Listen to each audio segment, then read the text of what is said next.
Salut à tous, bienvenue dans le Talk 360. Évidemment, aujourd'hui, on parle de Maroc-Ukraine. C'était le premier match de préparation des Lions avant la grande Coupe du Monde. On va débriefer tout ça en compagnie de Kamal Muntassir, journaliste au 360, et Xavier Sanchez, que vous écoutez tous les matins sur Radio Mars dans Mars Attack. Salut les gars. Salut David. Salut David, salut Kamal. Salut Xavier. Alors, si beaucoup d'observateurs se rapprochent pour dire qu'il n'y avait pas grand-chose à tirer de cette rencontre, presque pas d'enseignement, on va en tirer au moins un, c'est l'agressivité, la combativité des joueurs d'Hervé Renard, n'est-ce pas Xavier? Pour moi, ce que j'ai retenu, c'est que les gars ont joué ce match comme si c'était le premier match de la Coupe du Monde. Pourtant, c'est un match de fin de saison. Comme disait Renard, il y en a qui ont besoin de se reposer, il y en a qui ont besoin de plus jouer. Mais moi, je pense qu'il y a un enseignement à tirer de ça. C'était l'agressivité de nos joueurs. C'est parce qu'il va falloir jouer certains matchs comme ça, notamment les matchs 2 et 3, où il faudra casser... l'Espagne et le Portugal. Ouais, il faudra casser...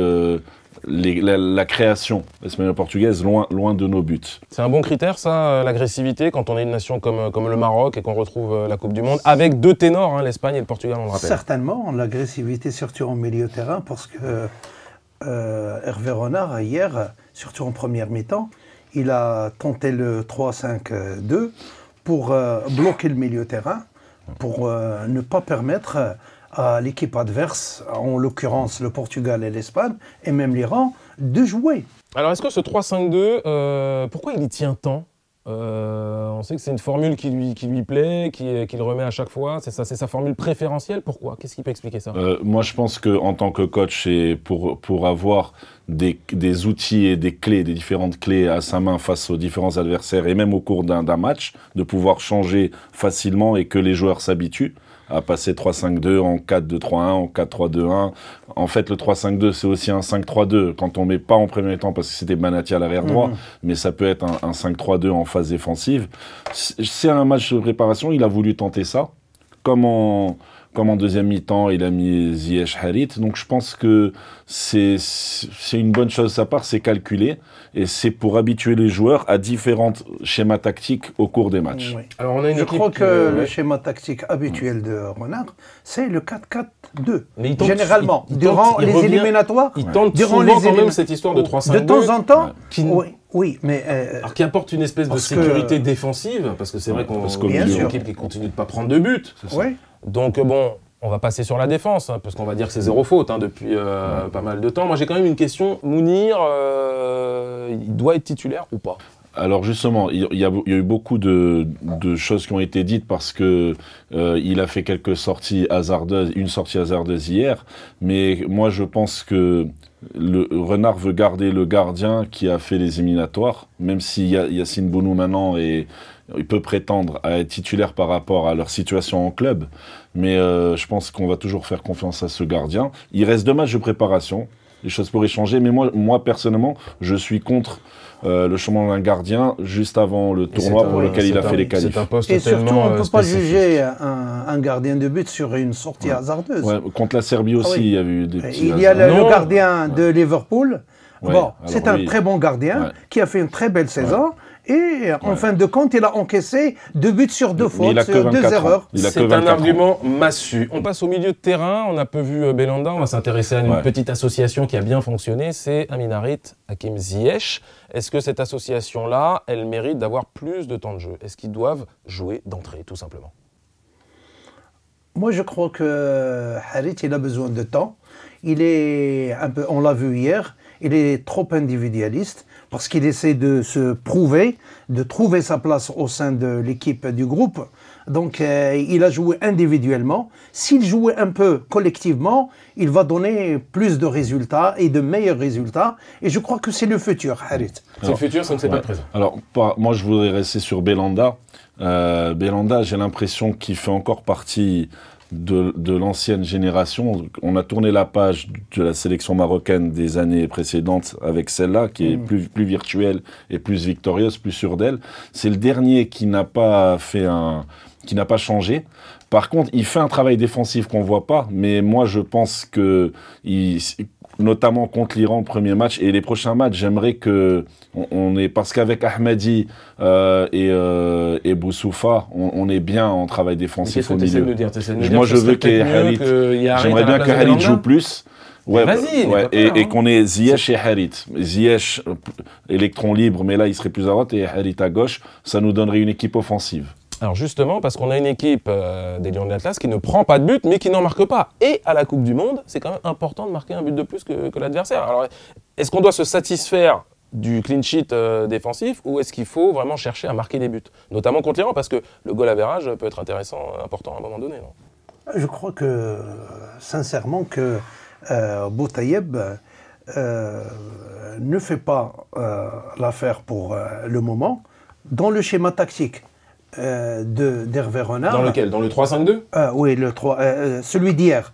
On a vu qu'il n'y avait pas de Boutayeb. Parce que ce n'est pas un avant-centre c'est pas un buteur qui part avec le ballon. C'est quelqu'un qui attend le ballon. C'est pas comme Kaby. Kaby, il peut partir à ballon au pied. Et dans un 3-5-2, il y a moins de ballons pour des garçons comme ça. Les garçons comme ça. Donc voilà. est-ce que Renard doit prendre un risque? Parce que c'est un risque de faire jouer Ayoub El Kaby qui a quasiment pas d'expérience internationale. Là, c'est quand même la grosse compétition, c'est la Coupe du Monde. Est-ce que Renard doit prendre le risque de faire jouer Kaby sur peut-être le match contre le Portugal ou l'Espagne? Déjà qu'il le fasse jouer lors des prochains matchs amicaux. Moi, je reviens sur le fait de ne pas prendre de but. Je préfère qu'on ait une équipe qui ne prend pas de but dans une compétition aussi importante. Parce qu'on ne s'appelle pas l'Argentine ou l'Espagne ou le Brésil pour être une équipe qui va marquer plus de buts qu'adversaire. Je pense qu'il faut qu'on soit une équipe qui ne prend pas de but et qui ne va pas en marquer beaucoup, je pense. Je ne pense pas qu'on va mettre 3 ou 4 buts ou 5 buts à l'Espagne. Donc à la base, voilà, je pense qu'il faut qu'on reste la tête sur l'épaule et les pieds sur terre et qu'on ait une équipe qui ne prend pas de but, qui est solide. Et après, Boutayeb, je ne veux pas le clouer au pilori parce que pour moi, il y a des enseignements à tirer et il y a des enseignements à ne pas tirer d'un match contre l'Ukraine en fin de saison, etc. Il a fait plus de 30 matchs avec son club en Turquie.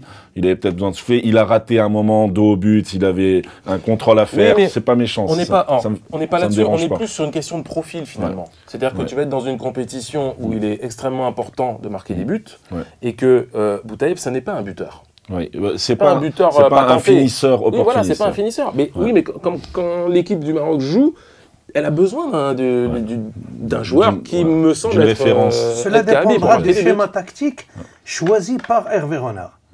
Comme hier, on a vu, et tout le monde a vu, que Boutayeb était absent. Il n'était pas là. Oui, il a eu un ou deux ballons. Ça peut être circonstanciel, comme l'a expliqué. Pas circonstanciel. Parce que quand on joue avec le 4-4-2, nous avons tout d'abord les deux qui sont en avant, en attaque. Il y a quelqu'un qui l'aide d'abord.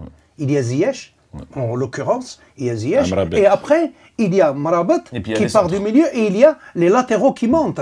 Derar n'était pas là. Derar, il montait, il centrait. Et Boutayeb mettait de la tête. Et parfois, ça arrive dans les filets. Mais là, il n'y avait pas Derar. Mais il n'a pas reçu des centres non plus. On a eu des incursions de Mendil qui faisaient des passes à rater. C'est pour ça que je ne veux pas tirer d'enseignement sur Boutayeb. Je pense qu'il peut avoir gardé sa place. Après, je pense qu'il faut faire jouer Kaby sur les matchs amicaux qui arrivent. Oui. Et après, ça permet d'avoir plusieurs cordes à notre arc. Il faut dire autre chose, que les entraîneurs dans pareilles circonstances, ils cachent leur jeu. Bien sûr, on est scruté. Parce qu'il ne va pas dévoiler toutes ses cartes, Hervé Renard. Peut-être que c'est le cas. Il veut embrouiller les cartes. Bien sûr. Donc il brouille les cartes parce que tout le monde a l'œil sur le Maroc. Moi j'ai vu le match sur une chaîne espagnole avec des commentateurs espagnols qui analysaient le jeu. Alors, est-ce que vous êtes déçus, messieurs, que le score final soit nul et vierge contre un non-mondialiste? Est-ce que c'est une donnée qui entre dans votre analyse ou pas du tout? Non, pas du tout, parce que l'Ukraine, ça reste un pays qui était mondialiste en 2006-2010, il me semble, l'Euro aussi, et qui est 30e au classement FIFA. Ça ne veut pas dire grand-chose, mais ils sont 30e. Et surtout, aujourd'hui, le Maroc, on le juge sur des matchs contre des équipes européennes comme la Serbie et l'Ukraine. Il y a 7-8 ans, on n'en était pas là. Donc, je pense que l'Ukraine, moi, je crois que c'est un bon... Ils sont en reconstruction avec Shevchenko. Un bon sparring partner vraiment. D'abord parce qu'il y a beaucoup de joueurs qui évoluent dans les championnats d'Europe. Konoplyanka. Oui, il y a beaucoup de joueurs qui évoluent. C'est quand même une sélection qui ne ressemble en rien à ce que le Maroc va affronter au premier tour de la Coupe du Monde, parce que peut-être que Hervé Renard a déjà pensé à ça, c'est-à-dire que pour le 8e de finale, si le Maroc y est, le match ce sera contre potentiellement la Russie. Ou l'Uruguay. C'est possible, mais j'imagine qu'ils ils ont préparé leur truc en se disant ça va être contre la Russie à Sochi. Ouais. Mais il y a des joueurs latins, entre guillemets, dans cette Ukraine. Il y a des joueurs latins qui jouent dans le championnat latin. En tout cas, c'est vrai que si le Maroc doit affronter la Russie en 8e, bien joué Hervé. Exact. C'est déjà l'heure de se dire au revoir les amis. Le Talk 360 revient la semaine prochaine. On parlera de la course au Mondial 2026. Merci Kamal. Merci David. Et merci Xavier. Merci. Bon week-end à tous et on se retrouve la semaine prochaine. Restez bien connectés sur le 360.